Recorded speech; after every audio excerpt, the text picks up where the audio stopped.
ಏನಕ್ಕೆ dust use ಮಾಡೋದು ಒಳಗಡೆ? ಪೌಡ್ರ್ ಏನಕ್ಕೆ ಯೂಸ್ ಮಾಡೋದು? ಹಾಂ ಗೊತ್ತಿಲ್ಲ. ಶಾರ್ಟ್ ಆಗಬಾರ್ದು ಅಂತಲ್ಲ, ವೈರ್ ರೆಸ್ಟ್ ಹಿಡಿಬಾರ್ದು ಅಂತ, ಕಾಪರ್ ತುಕ್ಕಿಡಿಬಾರ್ದು ಅಂತ. ಸರ್ ಕಟಿಂಗ್ ಪ್ಲೇಯರ್, ಇವಾಗ ಕಟಿಂಗ್ ಪ್ಲೇಯರಲ್ಲಿ ನೀವು ಯೂಸ್ ಮಾಡ್ತಾ ಇರ್ತೀರ, ಹಾಕಿ ಆಯಿತು ಕಟ್ಟೆ ಆಗೋಯ್ತು. ಜೋರಾಗಿ ತುಂಬಿದ್ರೆ ಅದೇ ಕಟ್ಟೈತೆ. ಕಟಿಂಗ್ ಪ್ಲೇಯರಲ್ಲಿ ಇವಾಗ ಲಿಮಿಟ್ ಇರೋದು, ನಿಮಗೆ ಲಿಮಿಟ್ ಇಟ್ಕೊಂಡು ಬರುತ್ತೆ. ಇವಾಗ ಇದರಲ್ಲಿ ಏನಾಗುತ್ತೆ, ನೀವು ಓವರ್ ಫೋರ್ಸ್ ಹಾಕಿದಾಗ ಏನಾಗುತ್ತೆ, ಕಟ್ ಆಗುತ್ತೆ. 2 ಭಾಗ ಅಷ್ಟೇ. ಇದೇನಾಗುತ್ತೆ, ಟೂಲ್ ಬಂದು ನಿಮಗೆ ಅದಕ್ಕೆ ಅಂತ ಬರುತ್ತೆ ಇದು. ಇವಾಗ ಬೇಡವಾ ನಿಮಗೆ 2 ಭಾಗ ಸೆಂಟ್ರ್ ಇಟ್ಕೊಂಡು ಹೊಡೆದ್ರ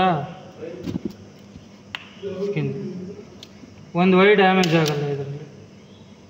ಅದು ನಿಮ್ಗೆ ಬೇಡವಾ, ಈ ಸೆಂಟ್ರಲ್ಲಿ ಇಲ್ಲಿ ಕಟಾರ್ ಬಂದಿರುತ್ತೆ, ಮುಗಿದೋಯ್ತು. ಸ್ಕಿನ್ ತೆಗೀರಿ ಇನ್ನೊಂದ್ಸಲ ಹೆಂಗೇನೆ ಇಲ್ಲಿರುತ್ತೆ ನೋಡೋ, ಒಳಗಡೆ ಇಟ್ಕೊಳೋದು. ಹಾಂ ವೈರ್ ಕಟ್ ಆಗಿಲ್ಲ ಒಳಗಡೆ.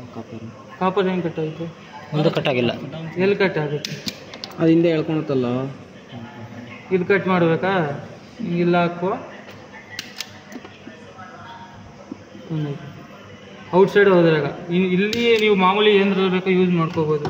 ಹೊರಗಡೆ ಕೆಲಸಕ್ಕೆ ಹೋದಾಗ ಬಳಸ್ಬೇಕು. ಇವು ಲೆಗ್ಸ್ ಅಂತಾರೆ, ಫ್ಲೆಕ್ಸ್ ಅಲ್ಲ ಲೆಗ್ಸ್. ಇವೇನಾಗ್ತವೆ, ಇದ್ರ ಒಳಗಡೆಗೆ ಹೋಗೋದು ಅಷ್ಟೆ. ಒಳಗಡೆಗೆ ಹೋಯ್ತು,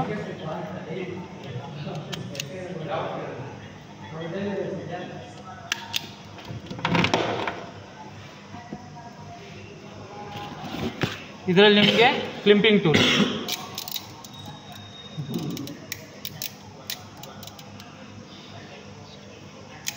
ಪ್ರೆಸ್ ಮಾಡಿ ಸೆಂಟ್ರಲ್ಲಿ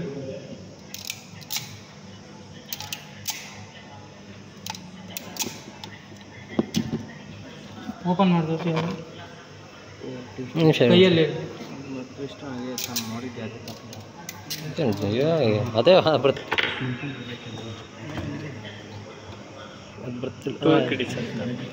ಕೈಯಲ್ಲೇ ಯೂಸ್ ಮಾಡೋದು.